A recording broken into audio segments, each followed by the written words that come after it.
សួស្តីប្រិយមិត្តអ្នកស្ដាប់ទាំងអស់គ្នាស្វាគមន៍មកកាន់ Channel ព្រឺព្រួចយប់ងងឹតទាំងអស់គ្នាយប់នេះ Admin នឹងមកចេញលួប្រិយមិត្តអ្នកស្ដាប់ទាំងអស់គ្នាអំពីរឿងអាចកំបាំងព្រៃខ្មោចនៅក្នុងភាពយន្តរឿងនេះគឺមានយុវជន3នាក់បានបបួលគ្នាចង់ធ្វើដំណើរទៅភូមិដាច់ស្រយាលមួយដែលយុវជនទី1ឈ្មោះថាវិបុលយុវជនទី2ធារានិងយុវជនទី3គឺសុភ័ក្របានធ្វើដំណើរទៅកាន់ភូមិដាច់ស្រយាលមួយដើម្បីថតវីដេអូអំពីព្រៃដែលគេបោះបង់ចោលព្រៃនេះត្រូវបានគេហៅថាព្រៃផ្ដាច់ព្រលឹងនៅពេលដែលវិបុលធារានិងសុភ័ក្របានចូលទៅក្នុងព្រៃនឹងស្រាប់តែឮសំឡេងក្អែកយំនិងមេឃដែលចាប់ផ្ដើមងងឹតស្លុបអ្នកភូមិម្នាក់បានប្រមានពួកគេថាកុំមើលក្រោយអ្នកនៅក្រោយមិនមែនជាមនុស្សទេវិបុលធារានិងសុភ័ក្រដើរចូលព្រៃកាន់តែជ្រៅស្រាប់តែវង្វេងផ្លូវហើយបានជួបផ្ទះឈើចាស់មួយខ្នងនៅកណ្ដាលព្រៃងងឹតនៅក្នុងផ្ទះនោះមានពន្លឺភ្លើងចម្លែកជះចេញពីបង្អួចវិបុលបានប្រើពិលបាញ់ទៅលើដីក៏ស្រាប់តែឃើញលលាក្បាលមនុស្សធារាចាប់ផ្ដើមឮសំឡេងធ្ងោយំតិចតិចពីលើផ្ទះនៅពេលពួកគេងាកមើលទៅក្រៅបង្អួចស្រាប់តែឃើញស្រមោលខ្មោចស្រីឈរនៅក្បែរដើមឈើពួកគេព្យាយាមរត់ចេញពីផ្ទះនោះប៉ុន្តែរត់ទៅណាក៏នៅតែត្រឡប់មកជួបផ្ទះចាស់នោះដដែលសុភ័ក្រចាប់ផ្ដើមអំថាមានដៃត្រជាមកប៉ះស្មារបស់គេ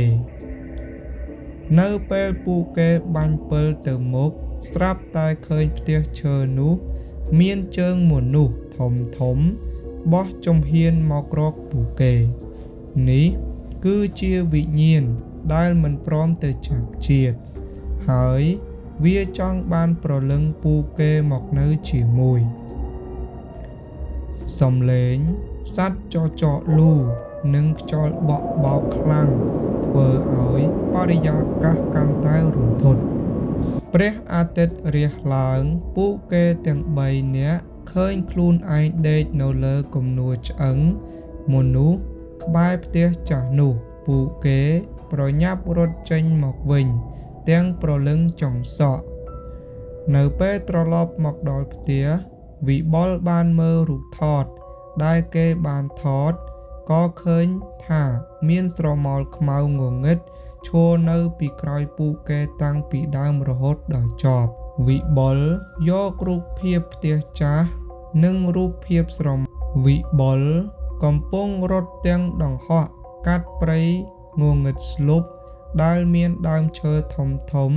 ជារូបរាងចម្លែកគ្មានអ្នកណាម្នាក់ដឹងថានៅក្នុងព្រៃជ្រៅនៃខេត្តដាច់ស្រយាលមួយនេះមានលាក់ទុកនៅរឿងរ៉ាវដ៏រន្ធត់កាលពី50ឆ្នាំមុននោះទេ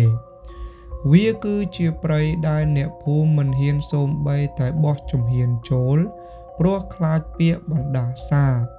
អ្នកណាមកបំពេញនឹងខ្លាយជាចំណីវិញ្ញាណមិនដេកយុវជនទាំង3នាក់បានវង្វេងផ្លូវកាន់តែជ្រៅនៅក្នុងព្រៃរហូតមកដល់មុខផ្ទះឈើមួយខ្នងដែលមានពន្លឺភ្លើងជះចេញពីខាងក្នុងបង្អួចដដែលពួកគេបានសម្រេចចិត្តចូលទៅស្នាក់នៅទីនោះមួយយប់នៅខាងក្នុងផ្ទះពោពេញទៅដោយធូលីនិងរូបថតចាស់ដែលដាច់រហែកធារាបានប្រើពិលបាញ់ទៅក្រោមគ្រែស្រាប់តែឃើញស្រមោលខ្មៅម្យ៉ាងរំកិលខ្លួនយ៉ាងលឿនស្រាប់តែមានសំឡេងសត្វចកលូយ៉ាងវែងពន្លឺភ្លើងក្នុងផ្ទះចាប់ផ្ដើមឆេះញ័រស្រមោលស្រីសក់វែងខ្លួនស្លេកស្លាំងចាប់ផ្ដើម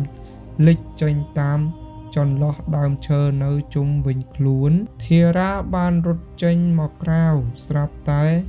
បាញ់ពិលទៅឃើញលលាក្បាលធ្លាក់មកលើដីអ្វីដែលរំធត់បំផុតនោះគឺពីមុនគឺជាកន្លែងកប់សពសមោហភាពហើយវិញ្ញាណទាំងនោះមិនទាន់បានទៅចាប់ជាតិនៅឡើយទេពួកគេខំរត់ចេញពីព្រៃទាំងភ័យស្លន់ស្លោនៅពេលព្រះអាទិត្យរះពួកគេបានត្រឡប់ទៅដល់ភូមិវិញប៉ុន្តែគ្រូទាយប្រចាំភូមិបានប្រាប់ថាទោះរត់រួចខ្លួនក៏វិញ្ញាណវានៅតាមមើលពីក្រោយជានិច្ចវីដេអូបញ្ចប់ដោយរូបភាពបូរ៉ាមើលក្រោយឃើញស្រមោលខ្មៅឈរនៅឆ្ងាយឆ្ងាយដូចពាក្យស្លោកពោលថា